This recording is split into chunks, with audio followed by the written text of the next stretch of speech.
Assalamualaikum warahmatullahi wabarakatuh. Teman-teman sekalian, saya Khadijah Makarim.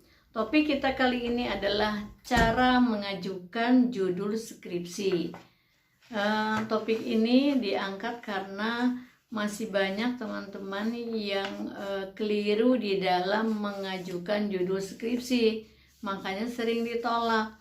Ada yang 3 kali, ada yang 4 kali, ada yang udah 5 kali ini ditolak terus. Gimana ya? Apa komennya dari dosen? Kebanyakan komennya adalah atau tanggapan dari dosen, yang pertama, judulmu tidak ada masalahnya. Yang kedua, sudah jenuh. Ya. Yang ketiga, apa? Sulit dilaksanakan dalam proses penelitiannya. Jadi yang pertama, komentar yang pertama yang paling banyak adalah sudah jenuh. Yang kedua, tidak ada masalahnya. Dan yang ketiga, aneh, jadi sulit dilaksanakan penelitiannya misalnya. Nah, jadi saya garis bawahi yang kedua aja ya. Jadi dua hal ya. Yang pertama adalah jenuh, yang kedua adalah tidak ada masalahnya. Baik teman-teman sekalian, kenapa itu sering kali terjadi sampai 3 kali, 4 kali, 5 kali? Karena mungkin teman-teman pada saat dosennya bilang, ini apa masalahnya? Terus diem aja, gak bisa menjelaskan. Apa ya gitu. Kemudian yang kedua, ini sudah jenuh. Itu juga gak bisa berargumentasi bahwa menurut kamu ini tidak jenuh. Jadi teman-teman yang mengirim email itu menurut saya, Bu, ini tidak jenuh gitu. Tapi sebetulnya kalau dilihat emang udah jenuh. Nah sekarang apakah yang jenuh itu yang mana? Kalau misalnya dalam hal ini penelitian ilmu sosial itu kan ada variabel X, ada variabel Y-nya. Kan bisa ngobrol sama bapak atau ibu dosennya, Bu, yang jenuh yang mana nih? Yang X-nya atau Y-nya misalnya. Jadi ketika dosen mengatakan, ini sudah jenuh, terus diterima, terus kamu pulang, jangan. Berdiskusilah. Bu, misalnya dosennya ibu, Bu, yang jenuh yang mananya? Yang variabel X-nya atau Y-nya misalnya. Jadi kamu juga harus punya pandangan kenapa disebut jenuh, kamu menjelaskan gitu. Yang mana supaya saya bisa mengganti. Misalnya contoh begini.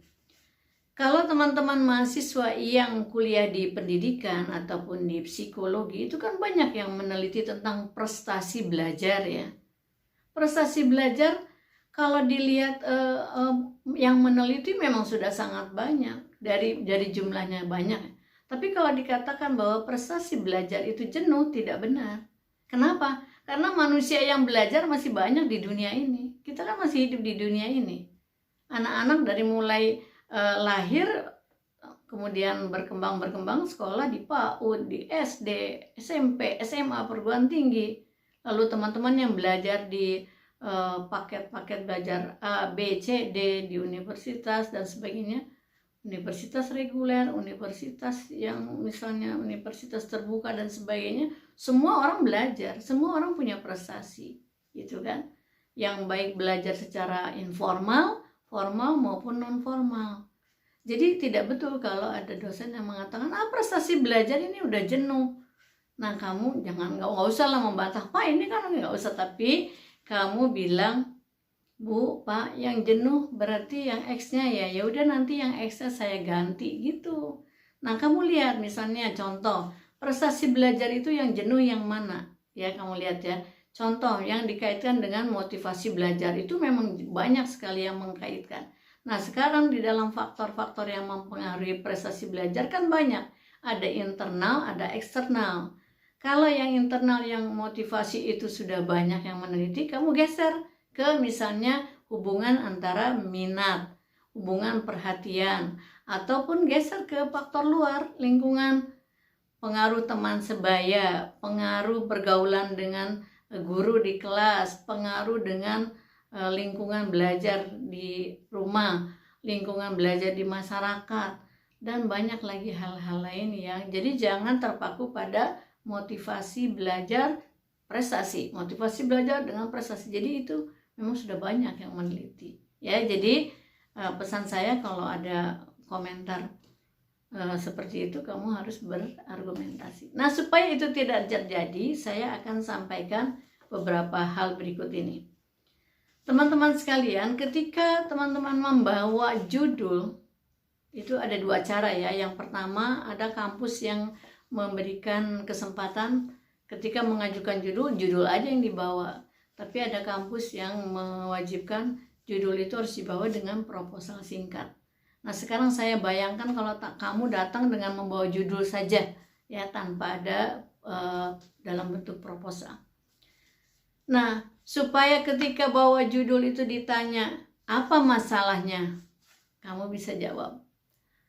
Di mana ini akan penelitiannya, kamu juga bisa jawab. Terus kenapa kamu mengambil judul ini, kamu juga harus bisa jawab ya. Terus nanti rencananya mau menelitinya gimana, ini prosesnya pengambilan sampelnya, kamu juga harus bisa jawab. Kalau itu sudah semua bisa dijawab, insya Allah judulmu 1 atau 2 kali datang aja udah di ACC. Jadi kata kuncinya adalah belajar dulu supaya kamu bisa berdiskusi, mempertahankan judulmu yang sudah dibuat dengan menurutmu susah payah, misalnya mencari judul dan kemudian mendapatkan pengakuan di ACC, kan enak ya. Nah, bagaimana caranya? Saya mau kasih kiat teman-teman sekalian. Pada saat memilih judul itu, satu, jangan berpikir merumuskan judul. Yang kamu pikirkan adalah masalahnya dulu. Setelah kamu melihat fenomena, kemudian rumuskan masalah-masalahnya. Setelah ketemu masalahnya, baru dibuat judul, X-nya apa, Y-nya apa. Itu yang pertama. Yang kedua, kamu harus mempertimbangkan pertanyaan berikut ini. 5W dan 1H, atau gampangnya 5W 1H. Ya, 5W 1H ini harus dijawab. Sebelum kamu datang ke pembimbing, harus bisa latihan dulu di rumah. W yang pertama, what, itu ya, apa. Apa judulmu? Nah, itu akan kelihatan dari rumusan judul. Dan yang kedua, siapa? Ya, siapa itu berarti responden. Respondennya harus terlihat di dalam judul. Kemudian yang ketiga, di mana? Di mana penelitian itu akan dilaksanakan? Nah, jadi apa, siapa, dan di mana sudah harus ada dalam rumusan judul. Misalnya begini.